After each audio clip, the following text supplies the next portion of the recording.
Job, ছবিগুলো আমি পেয়েছি। Thank you sir. দিন ধরে ছেলেটা আর মেয়েটাকে ফলো করছি। ছেলেটা আবার মেয়েটারই পাড়ার ছেলে স্যার। দুজনের বাড়িতে কিন্তু কেউ কিচ্ছু জানে না। জানতে কতক্ষণ বলো? আমার এই মেয়েটা সম্পর্কে সমস্ত ইনফরমেশন চাই। হয়ে যাবে স্যার, কোনো চিন্তা নেই, শুধু কটা দিন টাইম লাগবে। গুড। তুমি এই খবরগুলো আমাকে দাও, তোমার পেমেন্ট পৌঁছে যাবে।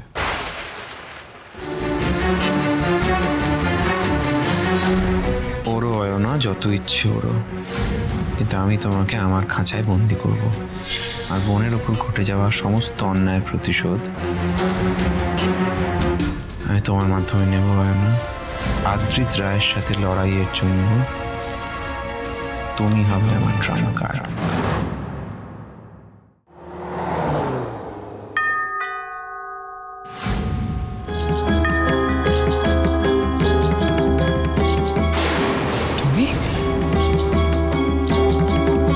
তুমি এখানে কি করতে এসছো?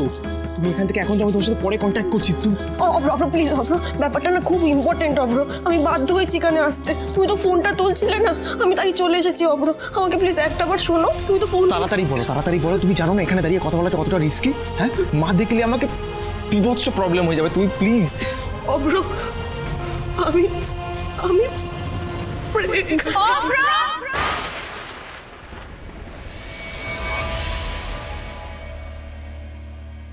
দাঁড়াও, তোমাকে যেন কোথায় দেখেছি একটা।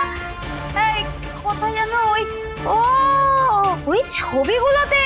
আন্টি, আমার অব্রর সঙ্গে না একটু দরকারি কথা। অব্রর সঙ্গে তোমার কি দরকার? এই শোনো, তোমার মতো এই ছেলে ধরা মেয়েদের আমি চিনি না ভাবছো?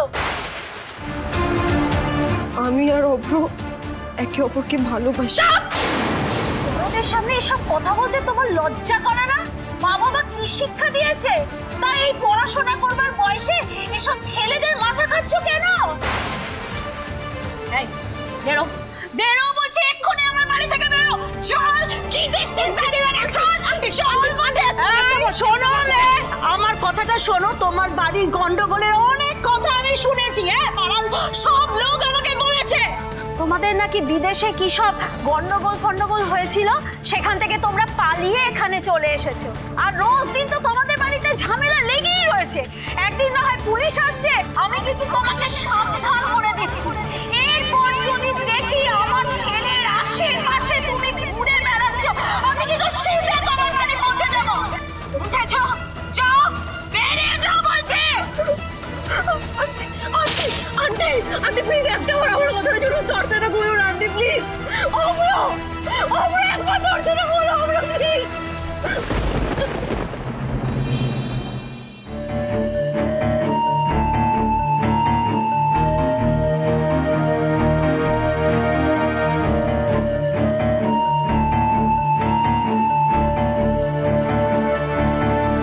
তুমি খেতে যাওনি বাবা?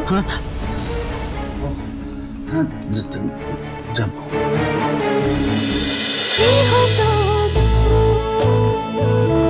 গৃহপ্রবেশ সোম থেকে রবি রাত 10টায় স্টার জলসায় ও জিও হটস্টারে।